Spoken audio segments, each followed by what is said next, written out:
Hey everybody, welcome to the stream. Boy, it's going to be an exciting one today. I had, so those of you who don't know me, my name is Jeff Outlaw. I'm the CXO at YOM.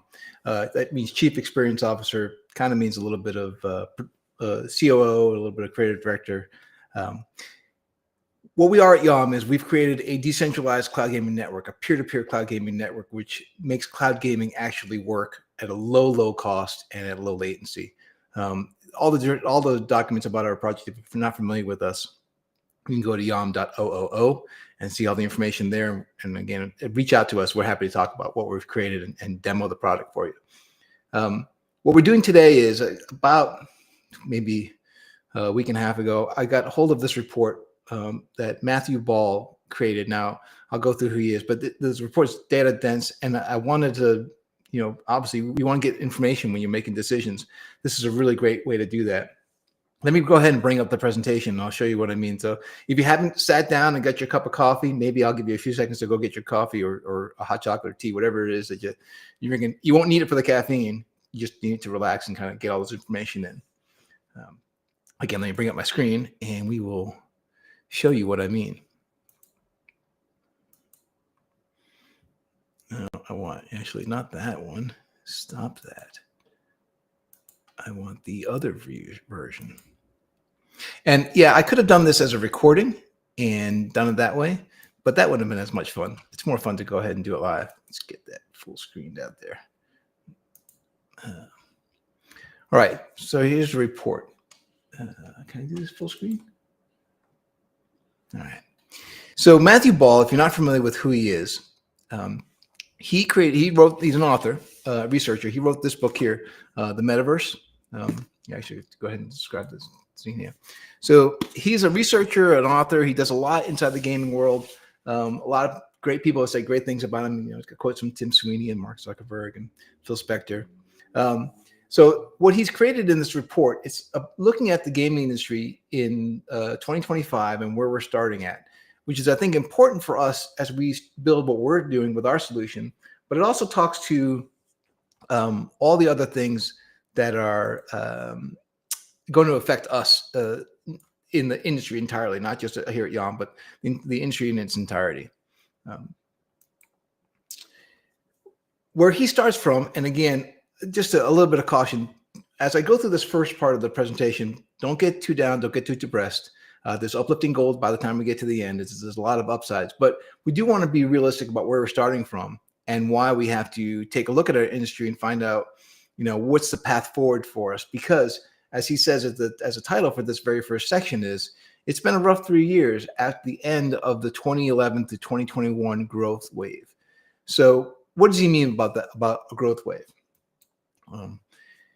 In the years from 1990 to 2011, there was about a 4.5% compound annual growth rate in the gaming industry. But then come 2011, boy, things rocketed up. Again, more than double the compound annual growth rate. We were doing very, very well. And my career goes back to 2000. So I've been in the industry during that entire spurt of growth. So I can say I've had a pretty good run at it. And what was projected by many people after 2021 was continued growth. I mean, some people had it very, very high. Some people had it modestly high. None of them had it correct. It actually ended up being a bit of a slump. The last 3 years, the industry has hit a slump. And so he goes through in the beginning of this report some of the reasons for this. Again, if you haven't ever met Matthew or haven't heard of Matthew Ball before, I do want you to take a look at his website. I don't want to take any credit away from him. This is a lot of information, and I can't take anything away from him. It was his report that got me this far along. So what were some of the causes of this slump? It wasn't that there weren't great games. There were absolutely a lot of really great games that came out in this period. So as he says, arguably some of the best games, right? So if that's not the reason, what does he want to point to? Oh, actually, let me just go back 1 second. I want to make sure I get all my notes. I've got some notes on this, and I want to make sure I hit them all. So, oh yes, the important piece to recognize here is that gaming slumped a little bit. So it did everything slump after the pandemic. After people kind of got back to their lives, but that's not the case. Books, music, streaming videos, they also had an increase in revenue. Some of them all the way up to 14%. So it wasn't that people just stopped spending money. Gaming itself, by itself, had a slump, and we need to know what causes that. All right. So again, the emphasis, the yellow underlining is mine, right? So it wasn't that people were not just declining in player numbers, but it was in the average spend also. And what he links this to is the people who were modestly engaged, they stopped coming around. So the hardcore gamers, they didn't go anywhere, and they were still spending some money. But the ones who were kind of middle of the road, they walked away. So that's part of the reason why. This shortfall did lead to some serious flops. No other way to really say it. Games that disappointed people. I guess there's another way to say it. Multiverses. I was excited for that game. Gotham Knights, excited for that one as well. To have games like this with these kinds of, and the Avengers properties, to have properties with big IP attached to them fail, it's something that's really kind of sad, honestly, for our industry. But again, we're going to get some of the reasons for these. Obviously, what this led to was VCs were pulling back their funding. Studios were having to let go of staff. I've got just today a whole bunch of friends who worked at Meta. Well, I just found out today that they did another cut over at Meta. So studios are letting go of people. They're killing experimental projects. That seems to be part of the trend. Is the when your studios are going to go back to what they know or what they perceive has always succeeded, and do that same game over and over again, which of course is killing the creativity that actually is needed to help the industry flourish. What drove the prior 10 years of growth and change? Like, why was it from 2011 to 2021 there was so much growth? That's a good question to ask. Well, he's got it set up as this confluence of different pieces, right? And not any one of them individually, although some of them individually, but most of them kind of fed into each other, right? You had a lot more people buying mobile devices in that 10-year period, but now we've kind of capped off. There's not a lot of people who haven't already got a phone. Most people who are going to get a phone have already got it. There are some people buying an upgrade, but now mobile phone adoption is kind of capped to population growth. The free-to-play market, right? It helped all that growth. User-generated content, social gaming. So we're going to talk about some of these things and how it plays into, more closely with what we've been building when we start talking about the golden, when we get to the uplifting gold section. User-generated content, social gaming services, those will be a big part of what we're going to point to for ourselves. He also talks about how these various things didn't really pan out like they were expected to pan out. Cloud gaming, again, the area that we're in, did really, and by the way, the yellow circles are, again, my emphasis, not Matthew Ball's. But cloud gaming had the chance to do more, right? People were talking about how the Google Stadia was very ambitious, right? But it didn't perform as expected. And again, we would point to their technology was not ready for it back at that time. Things have changed now. But then new genres, again, the risk curve has gotten so high, and we'll talk about why that is, that new genres are not being tried any longer. And then, God love it, Web3 gaming, we shot ourselves in the foot by oftentimes being too greedy. We didn't really get the highest talented game developers. They're now coming into the Web3 gaming space, which is great. But oftentimes, a lot of the games that were early launched, they were Ponzi schemes, and we allowed we as an industry allowed it to happen. They got too much of a spotlight. Now they've, in some ways, poisoned the well. There's a lot of regular traditional gaming companies and people who work in traditional gaming who want nothing to do with crypto or Web3, which is, I think, in the long term, they're gonna feel like that's a mistake. But it's completely understandable with the way that we allowed the first wave of Web3 games to be made and get marketed. So, and in this slide here, he's talking about like all the different things that are challenges as we go forward, and or challenges that kind of also hampered that growth in the period, or stopped our growth from curving up. So we'll talk on the ones that are, again, my emphasis, all the ones are yellow outlined. We're going to talk about each of these, but they do kind of all fit together and cause all that decline or that leveling off that we've hit in the past 3 years. So as I spoke about, end of mobile user growth. Now with the phones, the phone market is fairly well saturated, and it's requiring population growth to bring the numbers up. But that's also an opportunity, right? Because now there's a lot more mobile games in the hands of all these players who aren't yet able to play AAA quality, Unreal games on their phone until we get our network up and live. But I've got, and if you tuned in earlier to the BGA demo day, I showed off our games working on Unreal game running on my phone and running inside of Telegram. So, anyways, cap mobile phone sales. That's going to cap our the growth.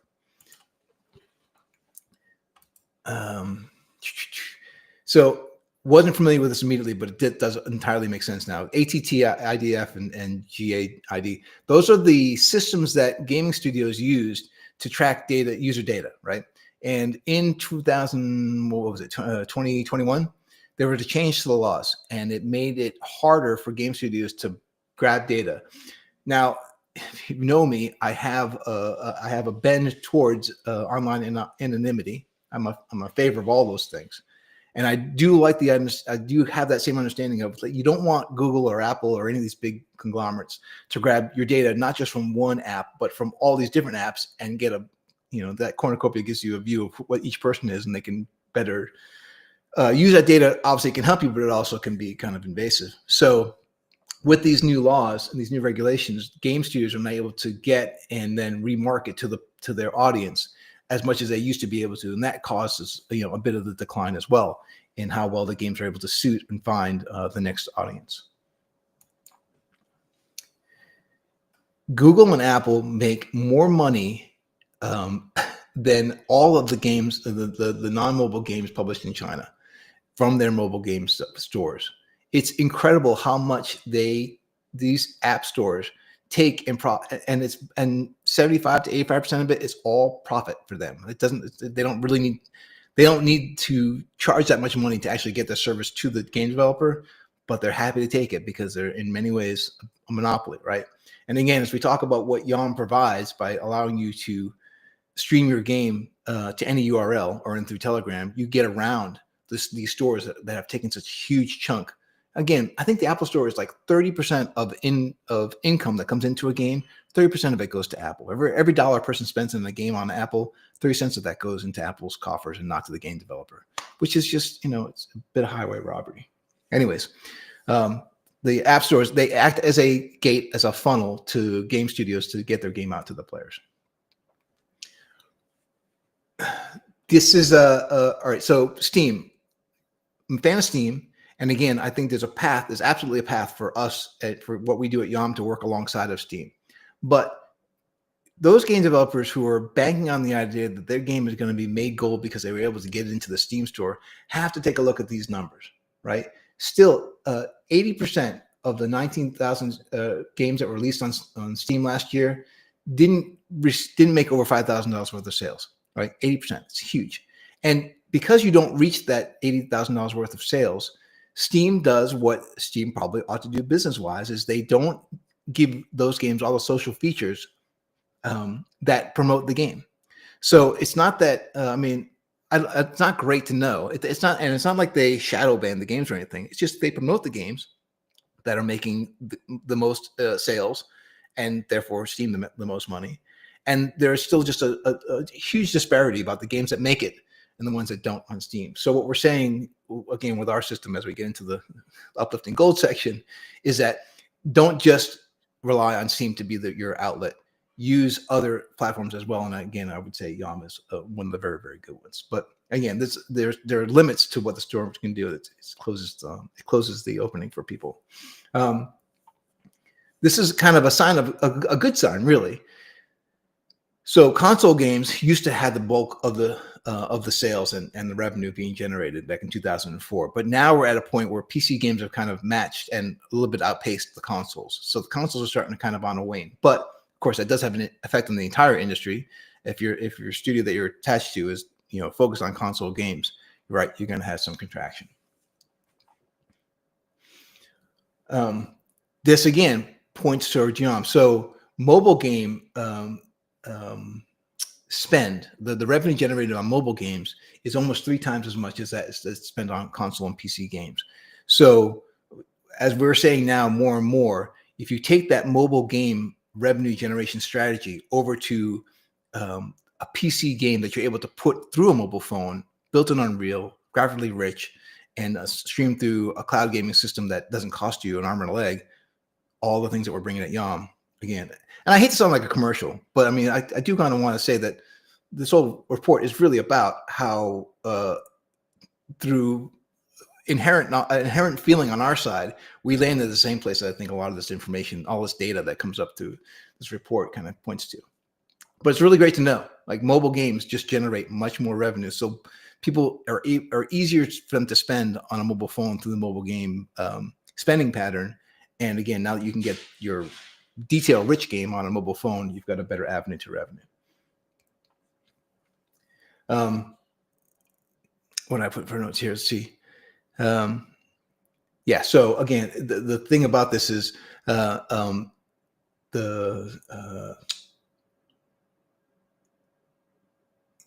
because these games are more graphically rich, those AAA quality games, those open world games, those big games, there's a lot more money that goes into creating those games. So the development cost has gotten much higher, and the time to release has gotten much longer. Both of these things are leading to an increase in the risk curve, and so therefore a decrease in the amount of creativity and risk taking, right?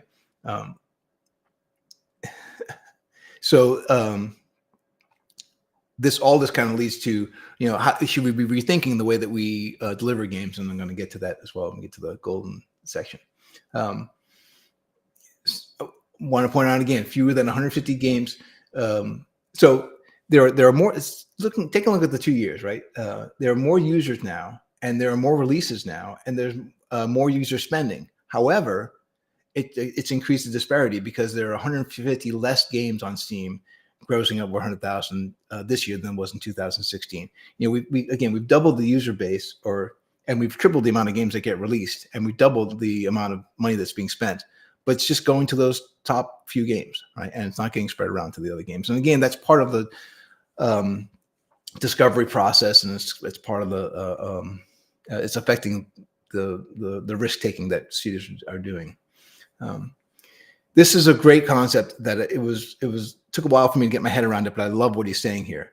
So the black hole games, right there, and the reduction of game sampling. Players are really going back to the games or staying with the games that they've known and loved, put a lot of money into, put a lot of investment into, and a very small percentage of leisure time on games is spent in a new release. Only 6.5%, but it gets worse. In that 6.5%. Only 4 games took up half of that 6.5%. Really, so there's a 3.5% was left for everything else to be discovered. It's a small portion of games that get discovered for new players to new genres and everything, and that is dramatically affecting again these studios as part of the studio contraction that we're seeing. Here's what how he defines that black hole, right? Again, hundreds of thousands of hours that you've taken to master the game. Right? You've invested a lot of play hours, so it's hard for you to leave the game that you know really well. You spent maybe hundreds, thousands of dollars for all these different upgrades and entitlements and skins and things like that. Again, another thing that keeps you in that game and makes you want to try something new less than ever before. You've also playing with all your friends. Now you got a social contract with all your buddies who are playing the same game as you are playing. So it's very hard for you to leave and go try something new because all your friends are still at the other one. So unless you leave en masse, which doesn't really happen, people are stuck on the same game they played over and over again. And again, the game developers themselves have spent so much money on the single game to go launch something new and take a risk. They're getting less and less willing to do that, right? So and then there's that last bit where I find myself falling into this trap all the time. If I've got a few hours to maybe watch a movie, I want to decompress that way. I end up watching a movie I've seen before because I don't want to risk playing a movie that may not be entertaining to me, right? And the same thing's happening with games. People are going back to the same game over and over again because they can trust that it's going to be good, and they don't want to take a risk on something that's going to be not as much fun. So this is, I found this really interesting, but he's called it Reed's Law. Again, it's that combination that reinforces itself between the game the game you've mastered, the stuff you've bought, and the friends that you've made. All that makes it an even more compounding effect to keep you into that game and not go someplace else.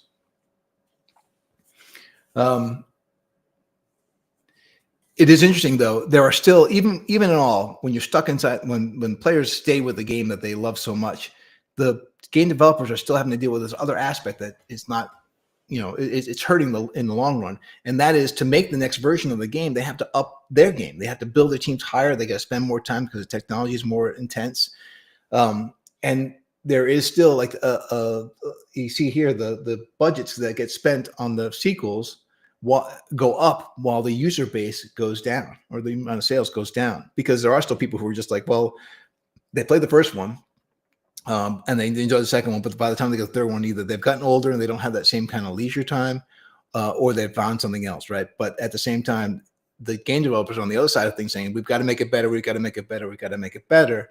And that ultimately just kind of harms them as the users go down, but the cost goes up. The after launch sustainability. So it's Call of Duty being the one that can really make it last. It's tremendous. But again, 3,000 people to make that game. That's a high spend. But what he's kind of showing here is that the after launch support window has gotten smaller and smaller and smaller as time goes on, because studios just can't afford to keep up the spend to support the games that they've launched, even as much as I want to. I took this. I'll put the slide in here. This is my own, but I wanted to point out that there was much more in the first half of the report that I didn't go into. So Matthew Ball covers the stuff that's going on in Southeast Asia and China, right? That's affecting the markets overseas as more development's happening. It's kind of just what would you call it? Diluting, I guess, because there's more studios popping up in other parts of the world that didn't exist before, and they're taking taking away some of the user base and for their games as well. I also didn't cover but he does, the AR and VR disappointments that kind of happened in conversion rates in AR and VR in those past 3 years. I won't go into it. I do have a love for VR, but I know it's also not where it needs. Where even projected it to be as far as adoption. So he asks himself and then answers his own question: what's going on in one sentence? I'm going to try to read it. So hang on, and then I'm going to try to explain it. The exhaustion of decade plus growth drivers that drew players, playtime, and spend coincided with evolving user behaviors, change in monetization models, and growing lock-in effects that exacerbated long-running competitive and budgetary escalations, while growth concentrated in 4 markets that shifted to local productions and then took some share abroad, and occurred alongside acute macroeconomic financial events and epidemics, were worsened by the microeconomic platform policy shifts, as well as the emergence of new and hyper-viral substitutes and foreign-based competition, alongside too many would-be new growth drivers that have not yet to deliver growth. Whew, a mouthful. I try to make it simpler, right? The innovation that led to more growth is not happening. And the business model that supported prior growth will not be sustainable because the audience has changed habits and has more accessibility to other leisure activities, and new markets have brought in new competitors overseas. And I'd also add that the levers that were used in the past, those microeconomic platform policy shifts, the levers that were used in the past to help game developers out, they're not there any longer. So all those things in my mind, in our mind, state a revolution is needed. Let's take a look. Again, this is a cycle that he's talking about that we've been stuck in, where we have stagnant revenues, it makes less profits, so there's less risk-taking and fewer game studios. So you have fewer hits and fewer innovations, and that leads to, again, lower player numbers and lower play time, and which leads, again, to stagnant revenue. So we're caught in this loop, this really not so great loop. But here's where the uplifting gold starts. So a couple of real bright spots. There are some great games that are being made and getting adopted and getting a user base. We can't ignore. I mean, we should not ignore this. But the best part, but this actually was my second favorite slide after the last one. So looking at this slide and some of the important information, these 3 games here, they're built by solo developers and their successes. I actually know the dude who created Gorilla Tag. Great guy, smart programmer, and that game has done very, very well for him, and he should, because he deserves all the success that he's getting. The idea that solo developers can create success for themselves and something new is important when we talk about what we provide over at YOM.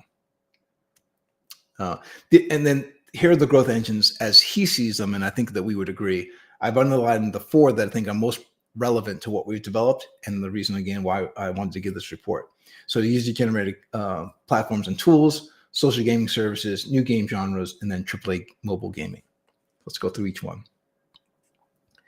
So user-generated platforms and tools. This is really interesting information about Roblox. My kids have both played Roblox. They love it. It dwarfs the other platforms by so much. It's so crazy how well Roblox brings kids in, or brings players in to an ecosystem. Right? There's a lot of numbers there.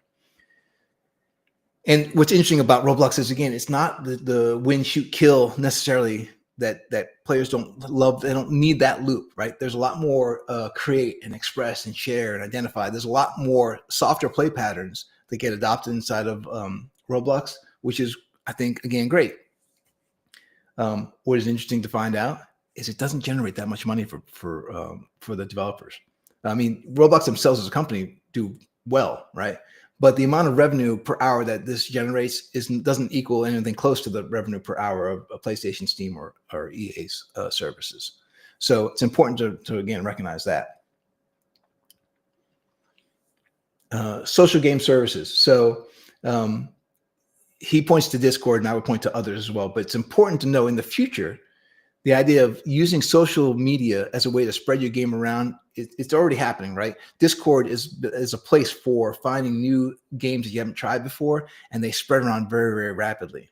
What we're saying with cloud gaming and with our solution is the time that it took before, if I sent you the link to a Steam game, and if you go ahead and decide to download it and install it and update your drivers, and 4 hours later, you and I can play together. But if I'm sending you the link through Discord or through Telegram to the game that's being played on a website, and you and I are playing it instantly, how much faster does that game get adopted and spread virally? I mean, so much more faster. This is a much better system. Again, it also helps to break that top of the chart problem that I think Steam, again, I'm not going to fault them for their business model, but it's certainly, having a system like this helps to break that top of the charts quagmire that we get caught in. The other thing that he's pointing to as a way to change the cycle that we're in right now is new game genres. And why is that kind of point to us? Well, he talks about the battle royale game genre and how it's exploded in the last couple of years. And much of that, I think he rightly ties to new technology that popped up that supported that game genre. So it wasn't just someone had a great idea for a new game. Someone had an idea for a game that is now supported by new technology that sprung up and supported this new game style. So as we talk about cloud gaming and what we are building and our partnerships with companies like Metagravity, is that idea that we're going to create new game styles that we don't even know exist yet, because it's the technology to support these new games, AI, concurrency, faster bandwidth, all these things are going to add to more support for a different type of game genre that we're just now learning to make. So again, new game genres. But again, that ability to take that risk has to, well, I'm going to get to that in a second, I guess. Mobile games with higher fidelity, right? That it was a big promise that it kind of hasn't happened, but the phones have gotten better, right? Oops, I get that? I did. But AAA quality gaming on a mobile phone is going to be an important piece of the next wave, right?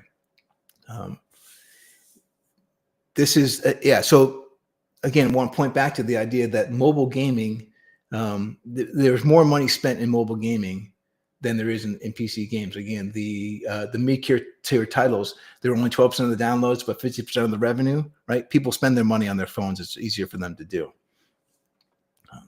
But as we come to coming kind of close to the end anyways, this is where it starts to like kind of snowball all up into this. So he takes a look at these 3 items and then balls them together into a network, which is a circle going around. You got I'll talk about these. The first, social 3D generation, improvements in mobile commute, and improvements in cloud game streaming, all strengthened by that mobile to non-mobile wheel effect, where you can go back and forth between your mobile and non-mobile device to play the same game. So if you haven't seen it, it jumped right out at me. Bam, right? He's got the YOM logo right there in the middle of it. How can you not love that? But I don't. That was not intentional on his part. But and again, that's just my side. But let me go into you on these. All right. So the first socially 3D generation. This is really saying that the generation that's coming up now has spent more time in 3D than any generation before that, right? And again, our thesis has always been that beyond gaming, the generation that's growing into the 3D that's growing up now is going to be looking for 3D to invade things like their social media, their commerce, how they spend money. They're open to the idea that 3D becomes a bigger part of their life. It will open up the idea of a 3D internet. The thing that's been keeping us back from the 3D internet is the idea that it's just too expensive to do, right? So, so we're going to get to how our technology, being as cheap as it is, makes it easier for the internet to go 3D in a reasonable fashion. Phones have gotten better, right? The phone technology has increased. Now, the problem has been that while the phone hardware has gotten better, so have the game engine demands. They've also gone up. So Unreal it's a beautiful engine. And again, if you've not seen Unreal, well, no one would have, because we're the ones who've got it. But Unreal running on a phone that looks just like so deep and rich, it's pretty impressive to see. But again, we do that only because, well, two ends of the spectrum, the codecs that we've written and the better hardware on the phones. And again, that network effect, right? The idea that you can now with this game, with the ability to play these AAA quality games on your mobile device and at home through a website, you're playing the same game. When you play at home and then you have to go to the train to get your ride to work, you can be playing that same game on your mobile device. Your shame account, you're not losing anything by making that, it kind of clumps you together so you can be playing the same game back and forth on two different devices. Also for the game developer, it makes it a whole lot easier too. They don't have to troubleshoot and QA every different phone, every different device, because it's always launching through a web browser, right? So there's a lot less of a QA process there. And here, the last slide, and this is really the drive it home moment, that improvements in cloud gaming. So in 2019, Phil Spencer from Microsoft Gaming had said this, and I'll read the quote. "I think cloud gaming is years away from being a mainstream way people play." Again, this was back in 2019. I mean, like years and years. So let's take Netflix. It's 20 years old at this point. So it took 2 decades for it to get to the point where shows like House of Cards and Game of Thrones are some of the biggest shows on the planet, mainly watched via streaming. I think game streaming will be faster than 20 years, but it's not going to be 2 years. It's a technological challenge. So again, he's right. It didn't take 2 years. It took 6 years. So here we are in 2025, 6 years later. And we've got that solution that Phil Spencer was talking about when he was talking about this cloud gaming being the solution. All right. I talked a whole lot there. That was 35 minutes nonstop ranting. And I'm generally pretty good at this kind of thing because I enjoy talking about what we're talking about. But I'm going to throw this up there for a quick second. So if you want to read the full report, and again, that full report is 227 pages long. It's dense, but it's totally worth it. If you're in the gaming industry and you haven't read through the report yet, if you're in any kind of decision-making capacity, you should totally be digesting everything that Matthew Ball has said here. If anyone knows him and wants to throw him our way, get him our way, because I'd love to do an interview with him and find out more of what he's talking about here. And at this point, if you haven't yet subscribed to the YouTube channel or haven't started following us on Twitter, please do that, because we don't want you to miss this information as we do this more and more often.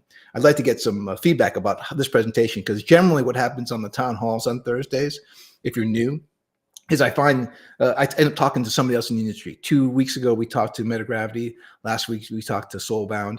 I like to find out and put information about the gaming industry out to the community so they can see how what is being built out there is affected by what we're building here too. So anyways, if you haven't subscribed, please do that. If you have subscribed, and even if you haven't, it'd be great if you throw a like on the YouTube video, throw a comment in, and then comment a second time, because that's the pattern that helps the algorithm get this up into more people's feeds so more people can see it. And let's go into some questions, because there are some questions from the chat I'm watching as it happens, and we'll see if we can answer some of these. So what about the PC game migration to consoles and phones? Again, I think what the data here is showing that PC gaming is actually increased over consoles. Consoles is actually diminishing, or at least they're leveling out a little bit. And phones is still overpowering everybody because it's just more easy to get to it, right? The problem that we're solving with our decentralized network, our peer-to-peer connections, is you can play those high-quality, AAA quality games built in Unreal now on your phone with low latency. And I didn't really touch exactly on the cost, but we're talking like a 93% lower cost than you would have with a central server. Central servers are expensive, right? You got to build a building, you've got to upgrade the equipment, you got to run the air conditioning. It's super expensive. Our peer-to-peer network is built on people's gaming rigs around the world. So we pay people who have gaming rigs for the amount of game hours that they lend our network. It's kind of like having an Uber, right? It's passive income for people who have the equipment and go to work for a day and their machine, or go to sleep at night and the machine is just not doing anything for them. You can earn money with your equipment with our system, and it's not a small amount of money. It can be quite sizable. There's a calculator. If you go to www.yom.oo, there's a calculator on the website. It will show you how much you can earn if you wanted to be a node operator. There's a question about peak and the peak system. Will this impact in YOM in any? So there's been some unrest. Peak has had some delays. Development delays things. It's inevitable. If you work in software, you know that inevitably you're going to have delays. And peak is having some delays. Is this going to impact YOM in any ways? If yes, what? And if no, how come? I'm going to say no. And the reason why I'm going to say no is because I've spent a career mitigating risk. That's kind of what my part of my. It's not just me, right? I mean, the whole team. We're smart enough to know and to lessen our dependencies on any one partner or provider. We like Peak. Obviously, they've got the technology has some uses for us that we wouldn't otherwise have. But to say that we're going to tie our ship to any one partner or any one group, it's a chain, right? And available to anybody. It's not like we need them to open a door for us. But anyways, we make sure that we mitigate all those dependencies to make sure that we're not any one thing is going to be any kind of real risk for us. Transmodal gaming ? All right, Cheek. Let's see. Transmodal gaming. I need more information about what that means. And about the logo. How can I get one? If you're talking about this one right here, yeah, it's a new ad. I actually have a little bit of woodworking background, right? So I put it together. And if you ever want to cut a circle, a complete circle like that on a piece of wood, there's a great video out there that'll show you how to do it with a table saw, which is the process I used. And man, that was sweet. It worked out really well. Just waiting for transmodal gaming. I imagine what you're talking there is about going from this device to that device to that device, which again our network allows for. Okay, great. I think we got to the end of it all. Thank you so much for paying attention. Again, I could have done this as a video where I recorded it first, and it wouldn't have been as it would have been much smoother, right? It would have been much cleaner. But I enjoy the chance of doing things live. I like doing things live and perform platform agnostic gaming. Is that what is on the bridge? Yes, that's exactly what we're saying. So oftentimes people who play on a Mac can't play some of the games that they would want to play because it's going to run inside an emulator, or they don't have it's not so easy to make the Mac version of it. We're talking about playing the games through a web browser, right? So any game, any laptop or any phone, anything that's got a web browser on it should be able to play any of these high-end games that can normally only be played on a high-end gaming rig. That's what we enable. When we say cloud gaming and we say decentralized cloud gaming or peer-to-peer cloud gaming, that's what we're talking about. All right, I'm going to roll. I'm going to get on with my day. It is been about 40 minutes. I'm going to take this and chop it up and put pieces out also. But again, subscribe to the YouTube channel, subscribe to or follow us on Twitter, on X now. And we will catch you next week at this time. Although in 2 weeks, I will be at ETH Denver, so I will not be able to do the town hall in 2 weeks. But next week, we'll have a different guest. We'll talk to you all soon. Thank you very much.